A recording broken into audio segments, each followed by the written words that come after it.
শুভ দুপুর বন্ধুরা। আজকে আমি তোমাদের সঙ্গে শেয়ার করব একটা নতুন রেসিপি, পান্তা ভাতের ধোসা। এখানে নিয়েছি আলু কেটে, কাঁচা লঙ্কা, আদা, সাদা তেল, লবণ আর বেসন নিয়েছি ডালের বদলে, আর এখানে চালের বদলে নিয়েছি পান্তা ভাত। চলো পান্তা ভাতগুলোকে আমি প্রথমে মিক্সিতে পেস্ট করে নেবো। দেখছো তো জল পড়ছে পান্তা ভাত। এখানে মিক্সিতে আমি পেস্ট করে নেব পান্তা ভাতটাকে। চাল দিয়ে ডাল দিয়ে তো অনেকবার ধোসা বানিয়েছি, আজকে পান্তা ভাত দিয়েই ট্রাই করব। তোমরা প্রথম থেকে শেষ পর্যন্ত আমার ভিডিওটা দেখতে থাকো। এই আমার পান্তা ভাত পেস্ট হয়ে গেছে। কেমন হয় ভিডিওটা তোমরা প্রথম থেকে লাস্ট পর্যন্ত যদি দেখো তাহলে বুঝতে পারবে কেমন হয়েছে।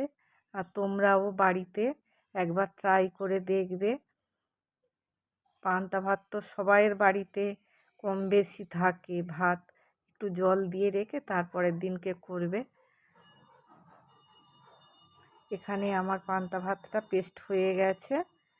আর এবারে আমি আলু, কাঁচা লঙ্কা আর আদাটা পেস্ট করে নেব। প্রথমে আমি আলুগুলো দিয়ে দিচ্ছি, আমি সরু সরু করে কেটে নিয়েছি কারণ যাতে তাড়াতাড়ি পেস্ট হয়ে যায়। আর এবারে আলুটা নেওয়া হয়ে গেল, এবারে দিয়ে দিচ্ছি আদা আর দেব কাঁচা লঙ্কা। আমি এক বাটি পান্তা ভাত নিয়েছি যেহেতু, সেইরকম পরিমাণে একটা আলু নিয়েছি, 1 ইঞ্চি আদা আর 2টো কাঁচা লঙ্কা। তোমরা যদি বেশি করো তাহলে পরিমাণ আলুটা বেশি দেবে, একটু আদা বেশি দেবে, কাঁচা লঙ্কা বেশি দেবে। আমার এই পেস্ট হয়ে গেছে। এবারে একসাথে মিশিয়ে আমি একটা ব্যাটার বানিয়ে নেব।